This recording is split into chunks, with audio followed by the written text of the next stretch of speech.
मैं एक व्यसन में हूँ या व्यसन मुझे बहुत नीचे गिरा रहा है, वह है विषय विकार का विचार। इन विचार को नष्ट करने का उपाय बताएं, समय के बारे में बताएं।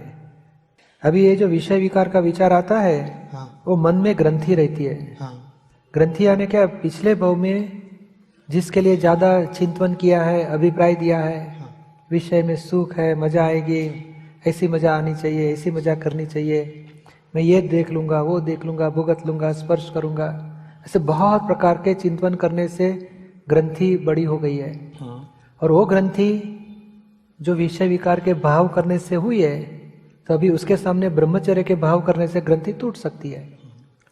तो आपने ये पुरुषार्थ करना चाहिए कि जब भी विषय विकारी विचार आए तो उसके प्रतिक्रमण करना चाहिए और भावना करनी चाहिए, मुझे निर्विकार रहने की शक्ति दो।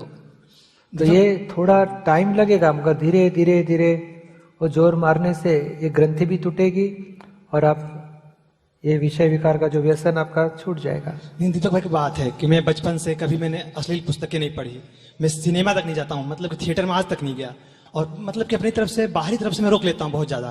तो ये अंदर विचार कब कहाँ से आते हैं? वो विचार ग्रंथि में से आते हैं। तो क्या ये पिछले जन्म के हैं? पिछले जन्म के हैं। अच्छा। और ये भरा हुआ माल बोला जाता है। हाँ। क्योंकि अभी देखो ने, आपको मैं पूछूं कि कभी सिगरेट पीने के विचार आए थे? कभी नहीं। कभी नहीं, क्योंकि वो ग्रंथि ही नहीं है। कॉफी पीने के विचार आए थे? नहीं, मैं पीता नहीं। पीता ही नहीं हो तो वो भी ग्रंथि नहीं है। और चाय पीने का? नहीं। तो वो भी ग्रंथि नहीं है। और दारू पीने का? मतलब कोई भी कुछ व्यसन नहीं। हाँ, तो नहीं आता है, तो फिर वो भी ग्रंथि नहीं है। और जलेबी खाने का विचार कभी आता है? हाँ, आता है। तो फिर वो ग्रंथि है। वो ग्रंथि है। तो जिस प्रकार की ग्रंथियां हैं वही विचार मन में आएंगे। अभी ग्रंथि यानी क्या है? जैसे जमीन रहती है, उस ये अपना समर में देखेंगे एकदम क्लीन लगती है आपको, और बाद में बारिश के टाइम थोड़ा भी बारिश गिरा तो दूसरे तीसरे दिन कुछ ग्रीन उग निकलता है। तो पौधे निकले कहाँ से? पहले तो ग्रीन एकदम, सब एकदम सूखा खेत जैसा था, कुछ मट्टियाँ थी, कुछ दिखाई नहीं देता था।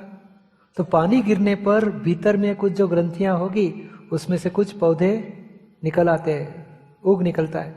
तो बाद में वो खींच निकालोगे तो ये ग्रंथि निकल जाएगी।